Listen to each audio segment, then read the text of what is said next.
नाजरीन आदाब, आप देख रहे हैं INN चैनल। मैं हूं शेख अहमद अली। आज की ख़ास बात में हम देखेंगे कई अहम कौमी और बैनुल अक़वामी ख़बरें।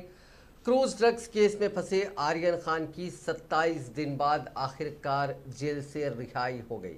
वो सुबह 11 बजे अर्थर रोड जेल से बाहर आए। उन्हें लेने के लिए उनके वालिद शाहरुख खान खुद अर्थर रोड जेल पहुंचे थे। शाहरुख की रेंज रोवर गाड़ी जेल से गेट पर लगी हुई थी और आर्यन जेल के गेट से निकलकर सीधे गाड़ी में बैठ गए। शाहरुख खान का काफिला लीलावती हॉस्पिटल के रास्ते होते हुए करीब आधे घंटे में यानी 11:30 बजे मन्नत यानी उनके घर पहुंच गया। यहां गाजे बाजे और आतिशबाजी कर उनका इस्तकबाल किया गया। वहीं मन्नत के बाहर फैंस की भारी भीड़ जमा थी, जिसे काबू में रखने के लिए पुलिस भारी तादाद में तैनात की गई थी।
प्रोड्यूसर डायरेक्टर रामगोपाल वर्मा ने आर्यन खान की जमानत पर तंज कसा है। वर्मा ने ट्वीट किया कि हर साल दिवाली पर एक खान की फिल्म रिलीज रहती है, इस साल भी एक खान रिलीज हुआ है। रामगोपाल वर्मा हमेशा अपने अलग अंदाज और बेबाक राय के लिए जाने जाते हैं। इस बार उनके निशाने पर आर्यन खान की जमानत का मामला आया। हफ्ते की सुबह आर्यन खान अर्थर रोड जेल से रिहा होकर अपने घर मन्नत पहुंचे। आर्यन की जमानत और उनके घर पहुंचने को लेकर बॉलीवुड में दो तरह की राय बन रही है। ज़्यादातर लोग इस मामले में शाहरुख खान और आर्यन के साथ हैं, तो कुछ लोग इस पूरे मामले को अलग ही नजरिए से देख रहे हैं। क्रूज ड्रग्स मामले में गिरफ्तार मुलजिम अरबाज मर्चेंट और मुनमुन धमीचा आज भी जेल से रिहा नहीं होंगे। दरअसल इनका रिलीज मेमो अभी भी प्रोसेस में है। ऐसे में इन दोनों को एक और रात जेल में बितानी पड़ेगी। मालूम हो कि इसी मामले में गिरफ्तार हुए एक्टर शाहरुख खान के बेटे आर्यन खान तकरीबन 27 दिन बाद आज जेल से रिहा हुए थे। आर्यन को बॉम्बे हाईकोर्ट से जुमेरात को जमानत मिल गई थी, लेकिन जुमे के रोज जजमेंट की कॉपी मिली। कागजी कार्रवाई में देरी की वजह से वो आज जेल से बाहर आ सके। ये तवक्को की जा रही है कि कल या फिर पीर के रोज अरबाज और मुनमुन की रिहाई हो सकेगी। वज़ीर आज़म नरेंद्र मोदी 5 दिन के यूरोप दौरे पे हैं। अपने दौरे के दूसरे दिन हफ्ते के रोज उन्होंने इटली की दारुल हुकूमत रोम में हो रही G20 समिट में हिस्सा लिया। समिट की शुरुआत में हुए सेशन में पीएम मोदी और इटली के पीएम मारियो द्रागो ने एनर्जी के सेक्टर में मिलकर काम करने पर सहमति जताई। G20 के सभी कायदीन ने फ्रंटलाइन वर्कर्स के साथ फोटो खिंचाई। इसके बाद ग्लोबल इकोनॉमी और हेल्थ पर सेशन हुआ। इटली के पीएम द्रागी ने कहा कि हमें दुनिया के गरीब मुल्कों तक टीके पहुंचाने की कोशिशों को दुगना करना होगा। उन्होंने कहा कि अमीर मुल्कों में 70% आबादी का वैक्सीनेशन हो चुका है, जबकि गरीब मुल्कों में सिर्फ 3% आबादी का ही वैक्सीनेशन हुआ। ये ठीक बात नहीं है। मीटिंग में ईरान न्यूक्लियर डील पर भी बहस हुई। G20 मुल्कों के कायदीन ने मीटिंग में तय किया कि ग्लोबल टेम्परेचर को 1.5 डिग्री सेल्सियस तक कम करने की कोशिश की जाएगी। मीटिंग में अमेरिकी सदर Joe Biden, German chancellor Angela Merkel, France के सदर इमैनुअल मैक्रों, यूके के पीएम बोरिस जॉनसन के अलावा कई ग्लोबल लीडर्स मौजूद थे। इससे पहले मोदी ने वेटिकन सिटी पहुंचकर कैथोलिक क्रिश्चियंस के सबसे बड़े मजहबी रहनुमा पोप फ्रांसिस और secretary of state cardinal Pietro Parolin से मुलाकात की। पोप फ्रांसिस से मोदी की ये पहली मुलाकात थी। हालांकि ये मुलाकात वज़ीर आज़म की ऑफिशियल शेड्यूल का हिस्सा नहीं थी, क्योंकि वजारत खारजा ने इस बारे में कोई जानकारी नहीं दी थी। फ्रांस के सदर इमैनुअल मैक्रोन से मोदी की मुलाकात काफ़ी अहम मानी जा रही है। दोनों के बीच पिछले महीने ऑकस के मामले पर भी बातचीत हुई थी। हालांकि तब यह बातचीत फ़ोन पर हुई थी। अमेरिका, ब्रिटेन और ऑस्ट्रेलिया के बीच सबमरीन डील को लेकर काफ़ी तनातनी हुई थी और इसका असर सीधे तौर पर कहीं ना कहीं ऑकस पर होता नजर आ रहा है। हालांकि फिलहाल जो बाइडेन और मैक्रोन की बातचीत हो चुकी है और मामला ठंडा होता नजर आ रहा है।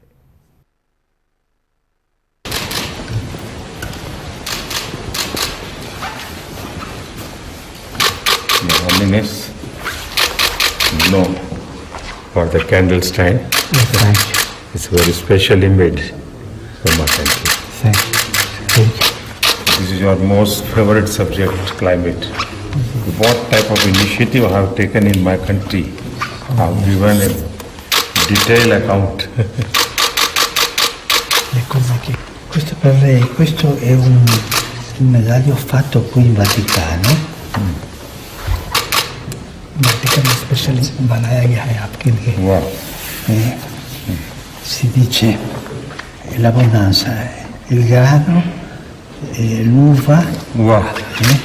tutto. E si dice il deserto, traduci tu, il deserto diventerà un giardino.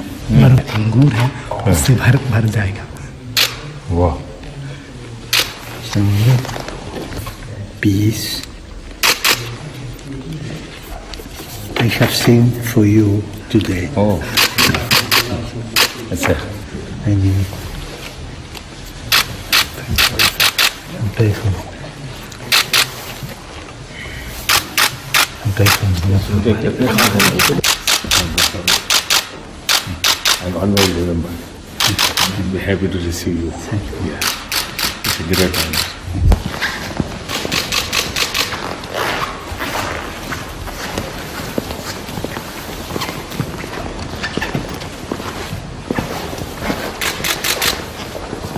Thank you very much for your visit. I'm happy. It's an honor for me. Very happy. And I would like to see you in India. Yes.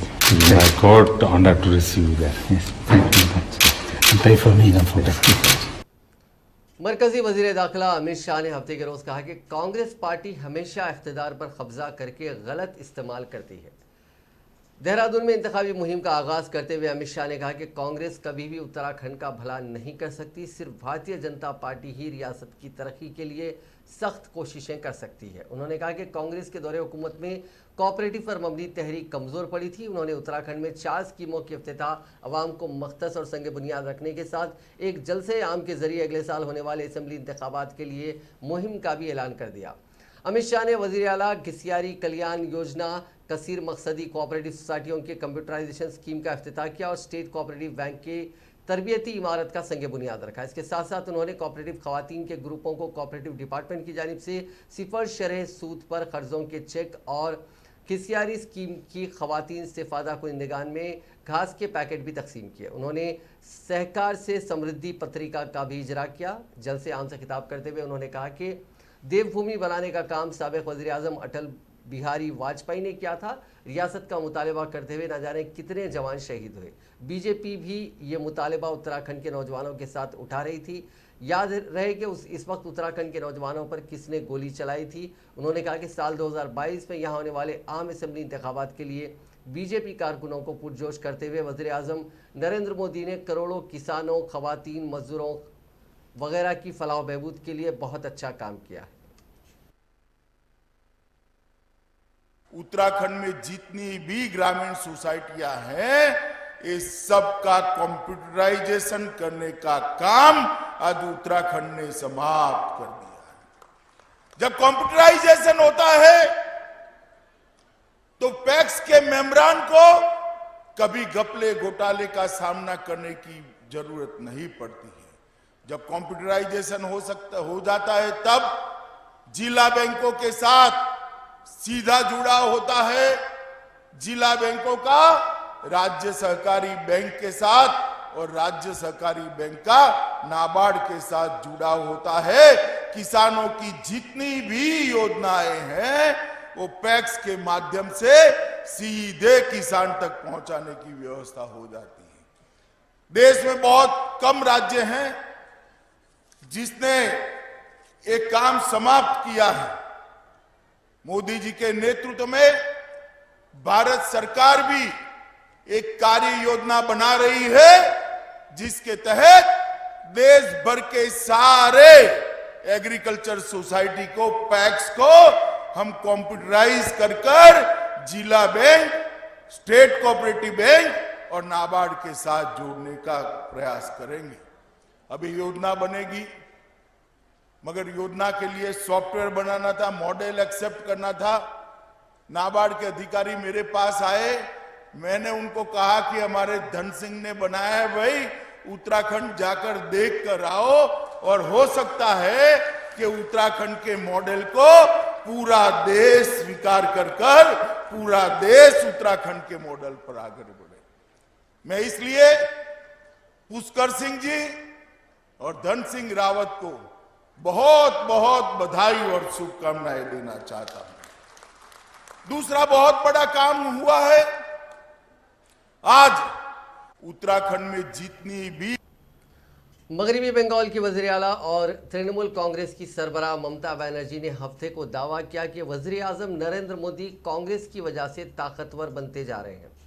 Trinamool सरबराह ने एक तकरीब में खिताब करते हुए कहा, मैं अभी कुछ नहीं कह सकती, उनके पास कई सारे मौके थे लेकिन उन्होंने कुछ नहीं किया।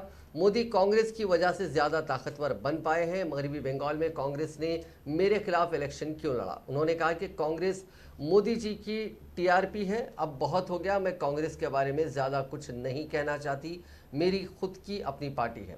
ममता बनर्जी से असेंबली और लोकसभा इलेक्शन में कांग्रेस के साथ इत्तेहाद के बारे में भी सवाल किया गया था। दिल्ली का दादागिरी नहीं चलेगा, हिंदेशी दादागिरी अंतर नक्का। Our promise, we will empower the women. It is the only party I am telling you, Trinamool Congress. Fishing community आपका सबसे बड़ा कम्युनिटी इधर में है। आप लोगों को लाइवलीहुड प्रोटेक्ट करने के लिए life and livelihood Trinamool Congress जरूर एक प्रोग्राम बनाएंगे। ममता जी मैडम पैसा मारे इस जगह पे। अच्छा हाँ इस जगह पे। I would like to make a difference to the youth. I would like to make a difference where my roots are. Thanks a lot, Linda. Thanks a lot for joining us with the Trinamool Congress.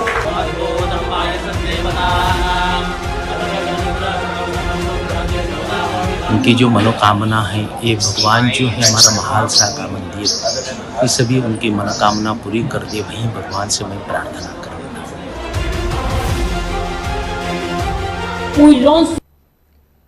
Congress leader Rahul Gandhi ने party कारकुनों और लोगों से मिलने के लिए अगले साल होने वाले गोवा असेंबली इंतखाब से कुछ महीने कबल हफ्ते को गोवा पहुंचे। कांग्रेस लीडर राहुल गांधी ने वेलसाव में माहीगीरों से मुलाकात भी की। कांग्रेस लीडर ने माहीगीरों से बातचीत की और उनके मसाइल के बारे में भी जाना।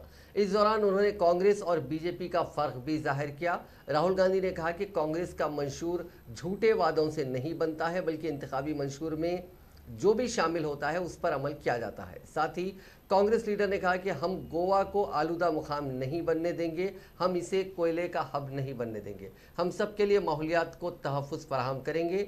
गोवा में कांग्रेस लीडर राहुल गांधी ने कहा कि हमने छत्तीसगढ़ में इंतखाब लड़ा और किसानों का कर्ज माफ़ करने का वादा किया और हमने उसे पूरा भी किया। आप पंजाब कर्नाटक में भी जाकर उसकी तस्दीक कर सकते हैं। हमारे मंशूर में जो कुछ भी शामिल होता है वो गारंटी है, वादा नहीं है। उन्होंने मजीद कहा कि जब यूपीए हुकूमत इख्तिदार में थी तो पेट्रोल की बैनुल-अक़वामी कीमत $140 फी बैरल पहुंच गई थी। आज पेट्रोल और डीजल की बैनुल-अक़वामी कीमत इससे काफ़ी कम है, लेकिन आपको पेट्रोल और डीजल के लिए बहुत ज़्यादा अदायगी करनी पड़ती है।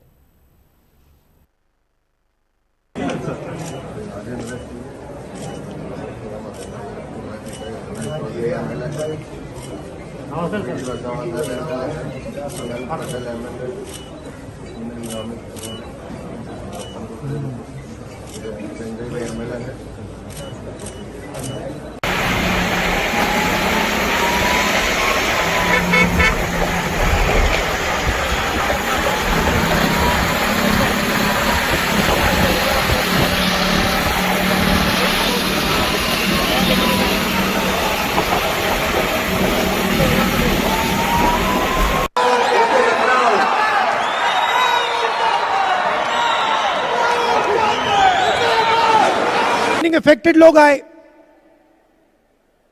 उन्होंने बताया माइंस को बंद किया गया, लाखों लोगों को नुकसान हुआ, और उन्होंने कहा कि माइंस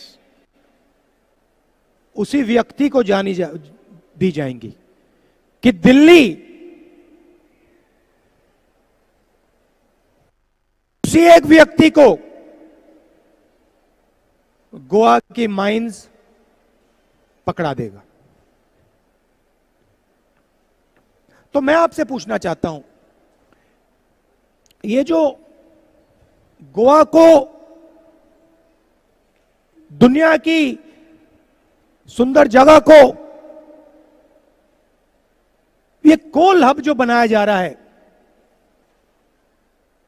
किसके लिए बनाया जा रहा है? किसका फायदा होगा इससे? क्या गोवा की जनता का फायदा होगा? क्या किसका फायदा होगा बताइए। हां, तो देखिए, एयरपोर्ट्स भी अदानी, पोर्ट्स भी अदानी, गोवा की माइनिंग भी अदानी, डबलिंग ऑफ रेलवे भी अदानी, कोल हब भी अदानी। तो गोवा की जनता को क्या मिलेगा? आपके लिए क्या हो रहा है, ये आप मुझे समझा दीजिए।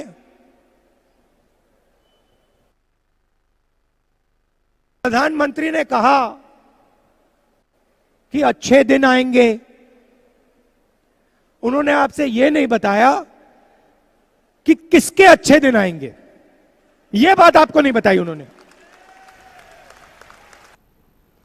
उत्तर प्रदेश में आइंदा साल होने वाले असेंबली इंतखाबात से कबल रियासत में सियासी उठापटक जारी है। आज समाजवादी पार्टी ने बहुजन समाज पार्टी और भारतीय जनता पार्टी को उस वक्त शदीद झटका दिया जब दोनों पार्टियों की मजमूई तौर पर 7 अरकान असेंबली ने अखिलेश यादव की मौजूदगी में एसपी का दामन थाम लिया। इस मौके पर अखिलेश यादव ने कहा कि बीजेपी के खिलाफ अवामी गुस्सा इतना ज़्यादा है, अवाम इतनी तकलीफ में है कि आने वाले वक्त में बीजेपी का सफाया हो जाएगा।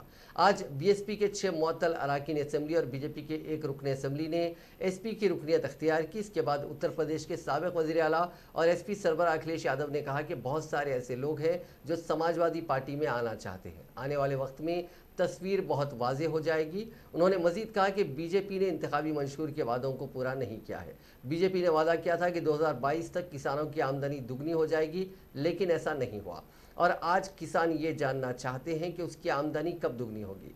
अखिलेश यादव ने अपनी बात को आगे बढ़ाते हुए ये भी कहा कि बीजेपी के संकल्प यात्रा का कोई भी सफ़ा देख लीजिए, एक भी वादा पूरा नहीं किया गया। ज़्यादा कीमत पर धान की खरीद का वादा किया गया था, लेकिन उत्तर प्रदेश के किसान से धान की खरीदारी नहीं हो पा रही है।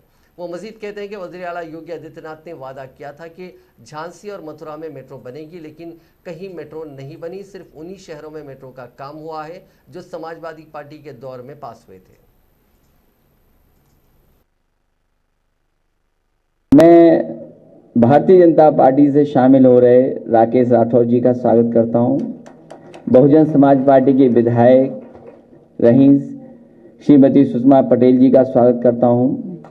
असलम रायनी जी का स्वागत करता हूं। असलम अली साहब हैं, इनका बहुत बहुत स्वागत और बधाई। हाकिम लाल बिंझी, उनको भी बहुत बहुत बधाई देता हूं। मुस्तफा सिद्दीकी साहब हैं जो आज समाजवादी पार्टी में शामिल हो रहे हैं, मैं इनका भी बहुत बहुत पार्टी की तरफ से स्वागत करता हूं, बधाई देता हूं।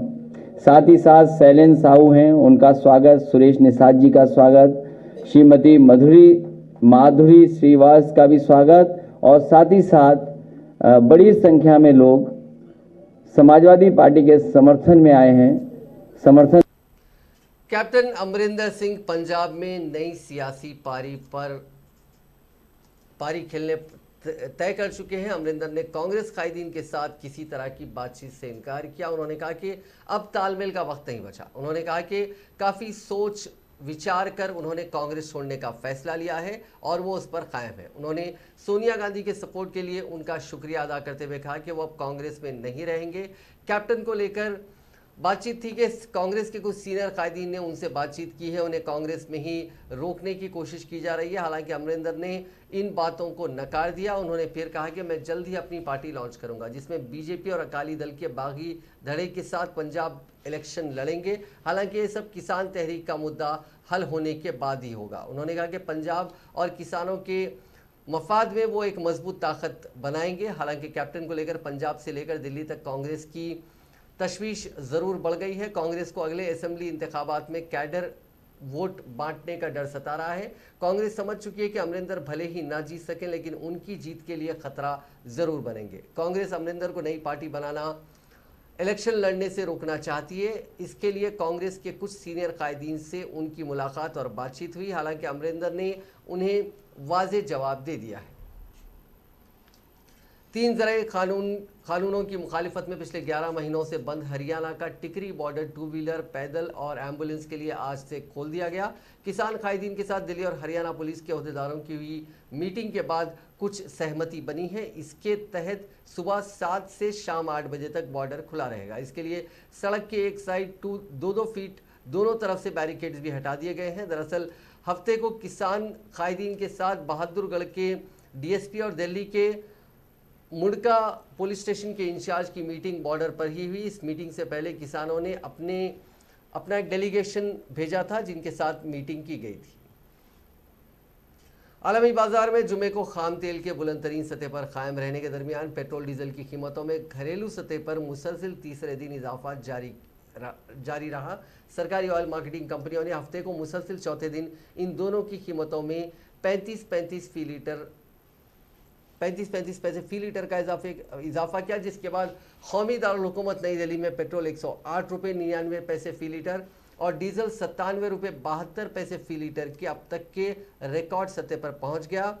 हैदराबाद में पेट्रोल और डीजल के दामों में मजीद इजाफा किया गया। हैदराबाद में पेट्रोल 36 पैसे महंगा हुआ, जिसके बाद उसकी कीमत 113 रुपये 36 पैसे फी लीटर तक पहुंच गई, जबकि डीजल की कीमत में 38 पैसे का इजाफा किया गया, जिसके बाद हैदराबाद में डीजल की कीमत 106 रुपये 60 पैसे फी लीटर तक पहुंच गई।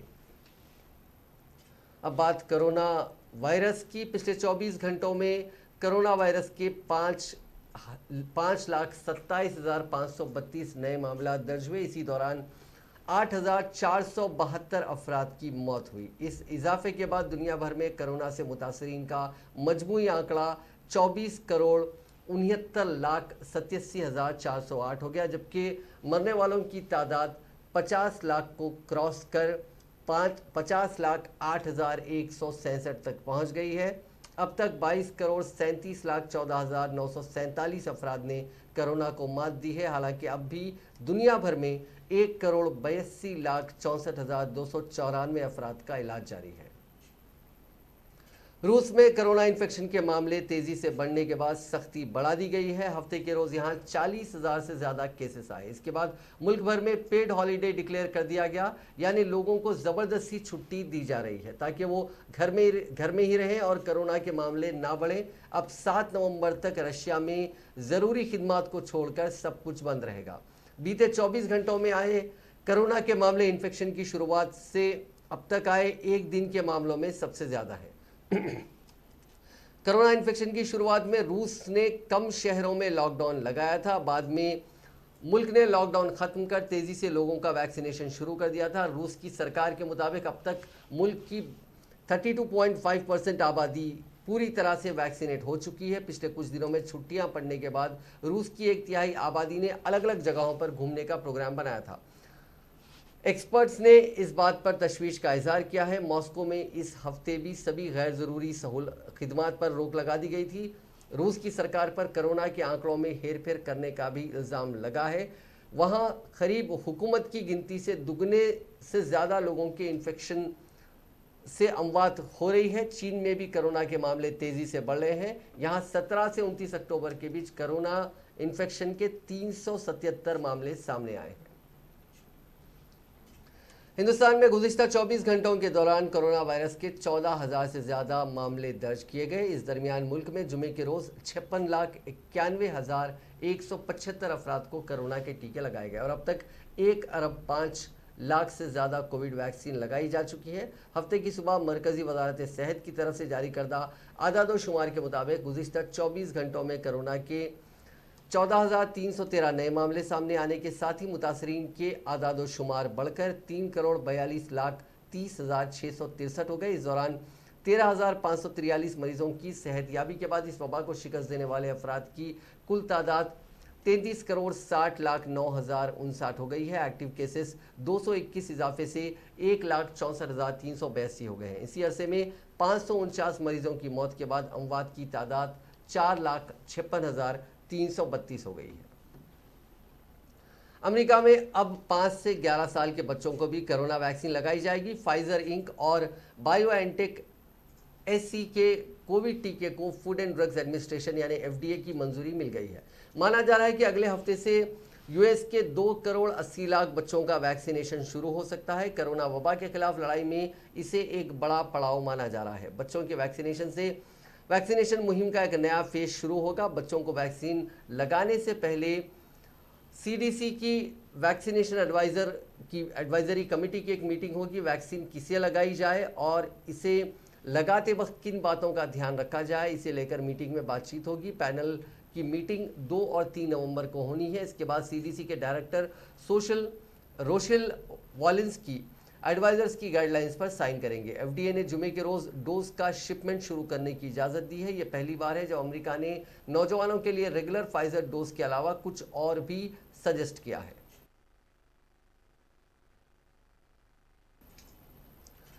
कोरोना वायरस की शुरुआत कहां से हुई? ये वायरस जानवरों से इंसानों में फैला या फिर किसी लैब से लीक हुआ? इस सवाल का जवाब अभी तक नहीं मिल पाया है। अमेरिका की खुफिया एजेंसियों का कहना है कि शायद वो ये कभी पता नहीं लगा पाएंगी कि कोविड-19 का ओरिजिन क्या है। एजेंसियों की जानिब से इस मामले पर जुमे के रोज जारी की गई डिटेल रिपोर्ट में बात कही गई।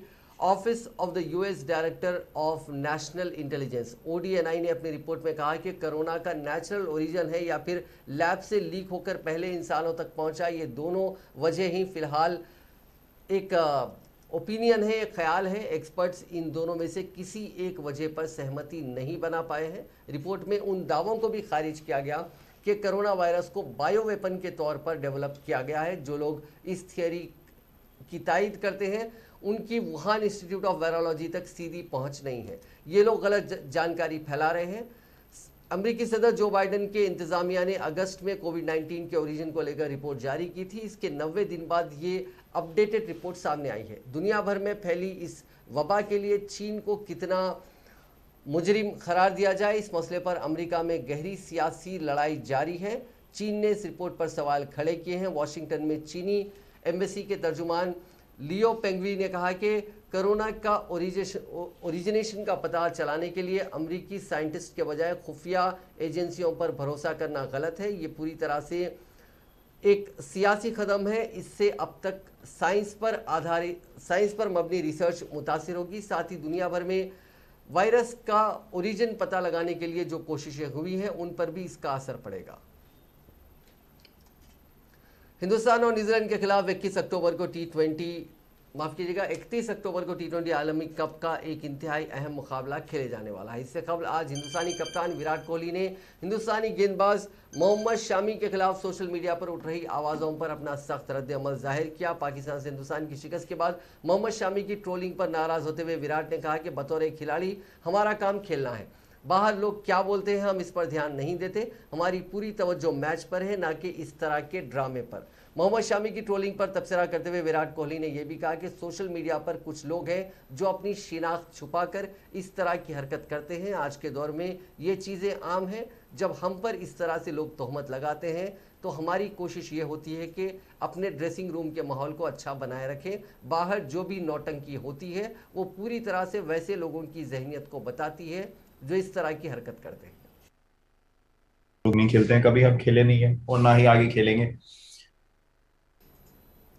नाजरीन, आज की खास बात में बस इतना ही। आपसे कल मुलाकात होगी नई खबरों के साथ, नए एनालिसिस के साथ। फिलहाल दीजिए इजाज़त। खुदा हाफिज़।